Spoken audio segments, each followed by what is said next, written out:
Good morning mga mi! This is Mayama IG, a day in my life as a newbie content creator at the age of 19.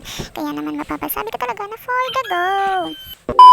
Ngayong araw nga ay abala naman tayo sa paglinis ng ating munting bahay. Tinanghali na nga ako ng gising gawa ng malamig na panahon kaya naman ang sarap matulog. Pagkabangon ko nga pala ay agad kong kiniklop ang aking higaan upang makapaglinis ng maaga. Pagkatapos ko nga magtiklop ng banig ay winalisan ko na nga lang itong sahig namin para mabawasan ang alikabok. Tapos ko nga ililinisin ko naman ang lalagyan ng mga gamot at kung ano-ano pang bagay na nilalagay ko dito.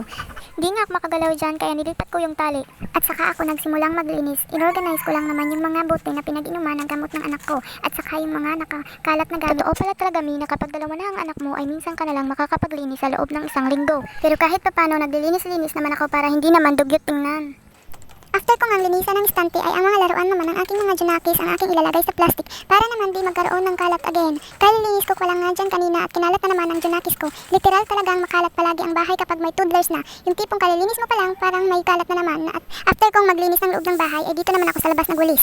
Nagwalis nga lang naman ako at nang maalis naman ang mga kalat sa lupa at di naman dugyot tingnan ng kapitbahay.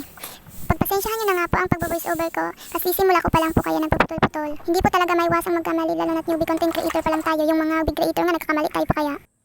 Hinugasan ko na nga yung bigas at nagpapoy na rin para magsaing. Sa mga newbie content creator dyan, wag po tayong mawala ng tiwala at magbubunga rin ang ating pinagpaguran. So ito nga lang po for today's video. Thank you mga kamamshi! Thank you for watching!